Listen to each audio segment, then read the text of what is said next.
Hey guys, Dov here, and today I've got a very special video for you. I'm going to be taking on the legendary Falcon in battle. I've got the Foul Vampire counts, he's got the Warriors of Chaos, and for those of you guys who haven't heard yet, Falcon has released an army guide. He's got army builds that you can download, like literally the build files that you can save, and he's also got a video on his YouTube channel, which I will absolutely link in the description down below. You guys should definitely go give it a watch. It's quite a long video, 255 builds covering a build for every single matchup, and they're not totally complete builds. They're basically just like, it's like a base template that you can kind of build around, gives you some kind of a strong core and some ideas of things you can work with, sort of what you want to do in that matchup, and yeah.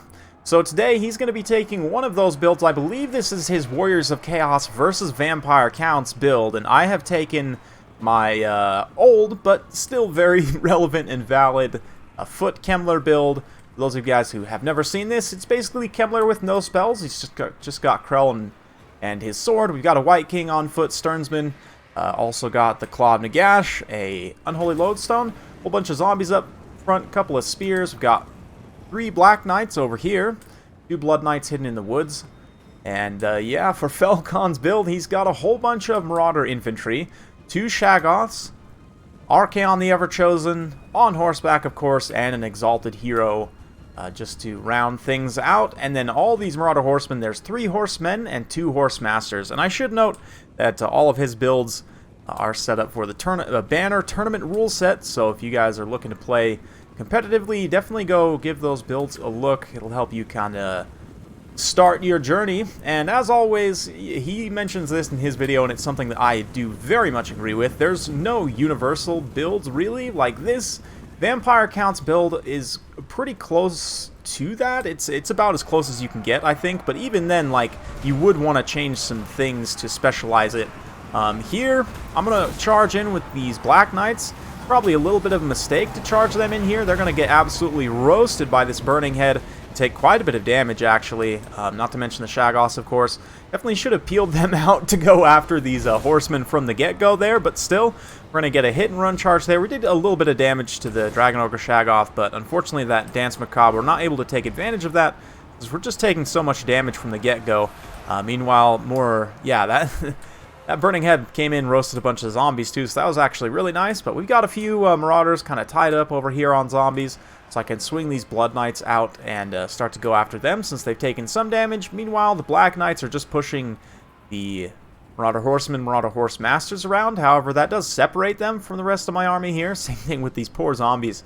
That does mean the Shaggoth, Archaon, and his Goon Squad are going to be able to go out there and take him out. But that being said, Kemmler and his squad are still completely safe here. We've still got the Stearnsman and the White King and everyone. The Necromancer also just evil cackling. Whoops, sorry about that. Still haven't figured out what the issue is. I think there's something going on with the scroll wheel with my mouse. But anyway, Blood Knights are going to come in here. They'll hammer all of these Marauders. I mean, granted, this is okay. It's not that great a value.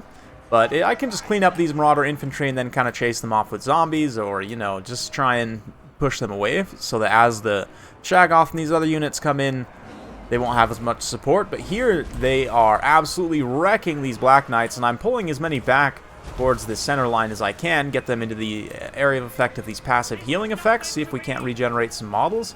But we've dealt with all the Marauders infantry pretty quickly, and now it's mostly just these horsemen. There is still one more unit of infantry relatively healthy here, but I'm going to kind of reform a little bit and try and get the Blood Knights healed up a little bit. We have done some healing on them. One of them just about full health, but if we can get them up and around here and try and engage those Shaggoths, rear charge them, that'll be good. Heinrich hasn't summoned Krell yet, so I do need to be a little bit careful, but here I'm going to use the Mortis Engine kind of as bait, because I really honestly don't have great targets for the Mortis Engine to try and drain. I'm going to use it in here just to pull the Shaggoths and everyone else into combat. And then, yeah, and then come in with Kemmler and the Blood Knights. You can see we do a lot of damage there. Stand or Die, Dance Macabre being used kind of in response here. Flaming Sword of Ruin as well, and Invocation of Nehex. So just all of the effects going off at the same time. Burning Head is going to roast out those skeletons very well. who were supporting that engagement, so that's great, but I was able to pull the Blood Knights mostly away. You can see the Claw of Nagash got absolutely wrecked there, tanking out that damage. Unfortunately, I didn't pull it back quite in time, and it is going to actually go down here, unfortunately. I was hoping that zombie summon would proc a tiny bit of healing to help keep it alive, but alas, it was not enough. Despite that, though, balance of power pretty well in my favor at this point, as the Blood Knights are able to kind of hammer through some of these various troops. We've routed off one of the Shaggoths, but Falcon doing a great job keeping close with Archaon and with this other Shaggoth kind of screening my Blood Knights as they try and pursue. And, I mean, we're going to get caught up and won't be able to chase them off, so it's a little bit of a rough situation. And there's still all these Marauder Horsemen, despite my efforts, you know, in trying to deal with them. It's completely free to fire here with impunity, and Falcon going after the most high-value target. After the Mortis Engine is gone, the next most high-value target is the Blood Knights, obviously, and that's also the main portion of the killing power of my army. So he definitely making the right call here. You can see this other Shaggoth is back, but my Blood Knights, as long as I can keep cycling them through my lines and continue to have Winds of Magic to heal, I'm pretty confident about my chances. So another charge for the Blood Knights here. I believe that was another Invocation or Dance Macabre or something there. Yeah, another Dance Macabre. The extra melee attack. And once again, that other Shaggoth routes. Probably should have continued to follow up there, but yeah, could have maybe like gotten on the Exalted Hero. But Kemmler comes in. Ooh, yeah, he takes a ride. Kemmler's doing fine. I mean, he has basically paid out his value already, and the fact that he's in here getting his sword proccing, just healing all of these units, giving him that extra melee attack. Looks like Krell has been summoned here as well. We're going to get him in combat with this Exalted Hero.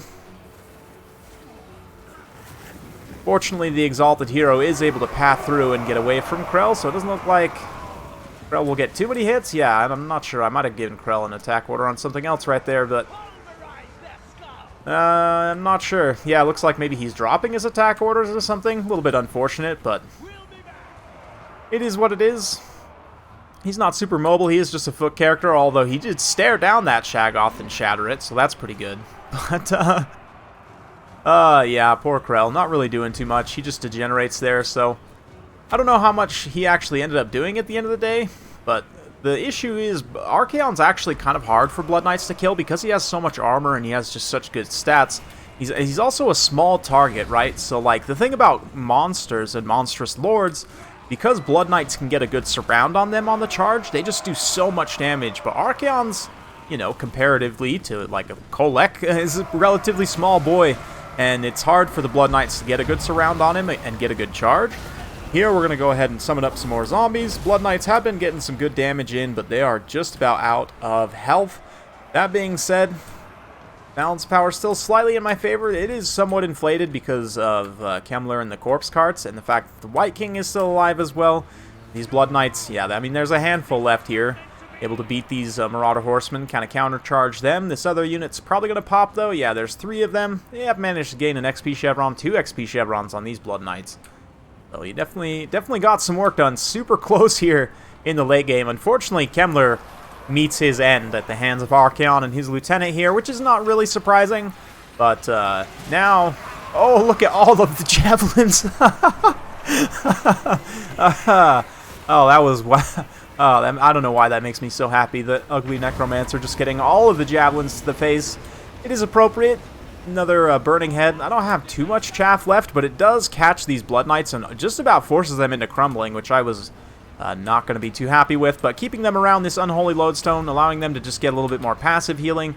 See if we can finish off some targets like this Shaggoth. Shaggoth charges back in, so here we go. Try and get the last charge to finish him off. As the Blood Knight tries to tank out these 2 horse characters. And the Shaggoth does indeed go down to the Blood Knights. Marauder Horsemen and Horsemasters charge in, but there's just nothing left for the Blood Knights. That's it. And all of a sudden, it's the White King versus the world. The White King and the Sternsman, though, I mean, they're so tanky. Even just with 1 corpse card, just with the Unholy Lodestone supporting them, they can get some serious work done. So they'll continue to fight for some time. You can see also the White King's doing pretty well against the Exalted Hero. White Kings are actually, I mean, their weapon damage is pretty strong. 410 weapon damage. Not as good at AP values as Bob, obviously, but still anti-infantry, which doesn't really apply in this case, but just in general, White Kings pretty strong for how little they cost. Not quite as good as Exalted Heroes. Obviously, Exalted Heroes are a little bit more expensive, but both of them, I mean, most Sword and Shield heroes, I would say, these days are pretty cost-effective. You can see, though, that the Sternsmen and the Corpse Cart are just holding out so well here. Handful of Marauder Infantry are back, and I even got one more zombie, wild zombie running in. I don't know if you could really call it a charge, but... yeah, it's a good one, though. I really like this build for the Warriors of Chaos here. We were kind of talking in the post-battle, just in chat, and I was saying, you know, if I thought I was going to come up against a heavy kite build with a lot of missile cavalry, which in this matchup is probably not super unlikely, might want to consider swapping one of the Blood Knights out for the Chill Guys.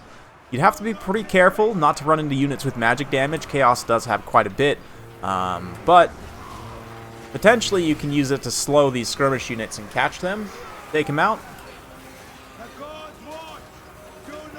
And even in this battle, I feel like I had the tools I needed to win. I kind of just threw my Black Knights away ultimately, and I do think that could have made the difference here. Like, the handful of Marauder Cavalry that remain, the Horsemen and Horsemasters, like, the difference there and with these very tattered infantry, honestly, could have been me playing just a little bit better with the Black Knights even. Like, on that initial charge, instead of overblobbing on the Shaggoth, just pushing them out and pushing the Horsemen away, and maybe even getting some free damage on them.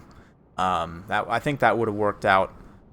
Maybe we would have won. I mean, it was still super close at the end of the day, so very well played to Falcon, utilizing this build very well, kind of showcasing it. Yeah, basically exactly how you would want to, like, prioritize targets correctly. You know, Mortis Engine is the one to take out first, even though I was kind of consciously using it aggressively because I didn't have any, like, Chosen or even Chaos Warriors or anything like that to drain.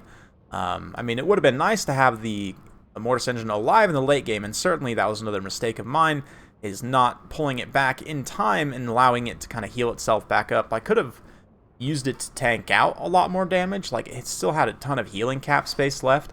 And again, in the late game, when those Marauder Horsemen are charging in to, you know, proc the rear charge penalty and just get that final engagement, if the Mortis Engine is there, that makes a huge difference, right? But then obviously after the Mortis Engine's gone, then Falcon goes after the Blood Knights, which is also the right target. And yeah, it worked pretty well. I've beat quite a few really good players with this build and with this Kemmler build. And yeah, like I said, I like Falcon's build in response a lot. 261 kills for Archaon, even some of the Marauders. I mean, obviously just against zombies, but still 101, 111. Pretty good stuff. Both of the Shaggoths got an XP Chevron against the Blood Knights, who themselves both got an XP Chevron. One of them 94 kills, 2 Chevrons. 110 kills for the Sternsmen. Just absolutely lawnmowering everything they come into contact with the Corpse Cart support. White King himself got 25 kills. I don't know, if I were to really, like, super fine-tune this build, I mean, Terror Goose, for one, would probably be meta here. Like, you could probably cut... I don't know, I'd have to kind of play around with it and see. You could probably cut maybe some of these Black Knights down and go with different type of mobility, maybe with, like, some Hounds and stuff. Maybe you cut the White King and try and do some other things to bring a Terrorgeist. But, you know, I like my heavy cavalry, as you guys know, so I stick with builds like this. Anyway, I've rambled. We're long enough at this post-battle screen. Hopefully you guys enjoyed. If you do like this sort of content, be sure to like, subscribe, hit that bell notification button. Be sure to check out Falcon's Army Guide as well. And, yeah, we'll see you guys next time.